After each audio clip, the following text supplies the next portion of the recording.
പത്താമത്തെ മിസ്റ്റേക്ക് എന്ന് പറഞ്ഞാൽ giving up too quickly after a slow start. അതായത് നമ്മളിപ്പം പതുക്കെ സ്റ്റാർട്ട് ചെയ്തിട്ട് ഇപ്പം 6 മാസം അല്ലെങ്കിൽ 1 ഇയർ കഴിയുമ്പോഴത്തേക്കും നമുക്ക് ആ ഒരു ഫയർ അങ്ങോട്ട് ഇല്ലാണ്ടായിട്ട് നമുക്ക് പതുക്കെ സ്റ്റോപ്പ് ചെയ്യാനായിട്ട് തോന്നും.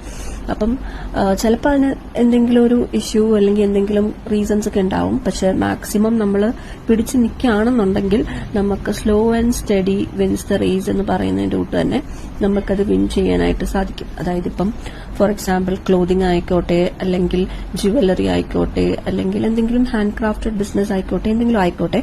പക്ഷെ നമ്മൾ പെട്ടെന്ന് അതിനങ്ങോട്ട് എന്താ പറയുന്നത്, ഇത് ശരിയാവോ എന്ന് വിചാരിച്ചിട്ട് നമ്മൾ ആ ഒരു പതുക്കെ സ്റ്റാർട്ട് ചെയ്ത സാധനം നമ്മൾ അങ്ങോട്ട് സ്റ്റോപ്പ് ചെയ്യാനുള്ള മൈൻഡ് സെറ്റ് വരുവാണെങ്കിൽ നമുക്കത് പെട്ടെന്ന് തന്നെ സ്റ്റോപ്പിലോട്ട് എത്തും.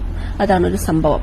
അപ്പം ഇപ്പൊ തന്നെ ഞാനൊരു എക്സാമ്പിൾ പറയുവാണെങ്കിൽ, ശരിക്കും പറഞ്ഞാൽ ഞാനാണെങ്കിൽ ഒരു ബ്രേക്ക് എടുത്തു എന്റെ ക്ലോതിങ് ബ്രാൻഡിന്. കാരണം എന്താണെന്ന് വെച്ചാൽ എന്റെ ഹസ്ബൻഡ് ആണെങ്കിൽ ദുബായ് പോയത്. ആക്ച്വലി എനിക്ക് അറിയായിരുന്നു ദുബായ് പോകും, നമ്മൾക്ക് ഒരു ചെറിയൊരു പ്ലാൻ ഉണ്ടായിരുന്നു. അതുകൊണ്ട് തന്നെ നമ്മൾ ക്ലോതിങ്ങിൽ സ്റ്റാർട്ട് ചെയ്തപ്പോൾ തന്നെ ചെറിയ സ്റ്റോക്ക് എല്ലാം കുറച്ചായിരുന്നു വാങ്ങിച്ചിട്ടുണ്ടായിരുന്നത്.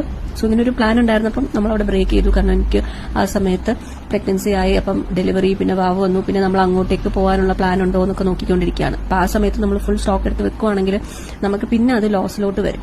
അതുകൊണ്ട് നമ്മളിപ്പം ഫുള്ളി സ്റ്റാർട്ട് ചെയ്യുവാണെങ്കിൽ തന്നെ നമ്മളിപ്പം ഒരേ സ്ഥലത്ത് നിന്നാലേ നമുക്ക് കൂടുതൽ സ്റ്റോക്കെല്ലാം എടുത്ത് നമുക്കത് കണ്ടിന്യൂ ചെയ്യാൻ പറ്റത്തുള്ളൂ. അതുകൊണ്ട് തന്നെ നമ്മൾ ആ ഒരു റീസൺ, അതായത് ഇപ്പൊ തന്നെ എനിക്കാണെങ്കിൽ സത്യം പറഞ്ഞാൽ ഡസ്റ്റ് അലർജിയും കാര്യങ്ങളൊക്കെ ഉള്ളതുകൊണ്ട് തന്നെ ഈ ഒരു ക്ലോതിങ്ങിന്റെ ഇതിനകത്ത് ഡസ്റ്റ് ആക്ച്വലി ഇതിനകത്ത് ഉള്ളതാണ്. അത് ചെയ്യുന്നവർക്ക് അറിയായിരിക്കും. അപ്പം ആ ഒരു ഹെൽത്ത് ഇഷ്യൂസും കാര്യങ്ങളൊന്നും ഇല്ലാത്ത ആളുകളാണെങ്കിൽ നമുക്ക് വേറെ വലിയ ഇഷ്യൂ ഒന്നും ഇല്ലെങ്കിൽ മാക്സിമം നമ്മൾ അത് തന്നെ പിടിച്ചു നിൽക്കുക. അതുപോലെ തന്നെ അത് കൺസിസ്റ്റന്റ് ആയിട്ട് കൊണ്ടുപോകാൻ തന്നെ നമ്മൾ ചെയ്യാം.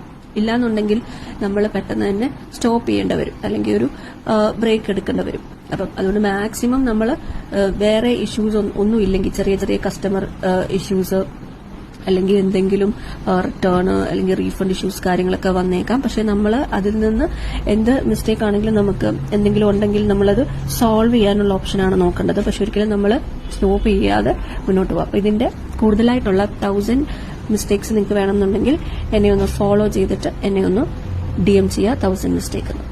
ബൈ.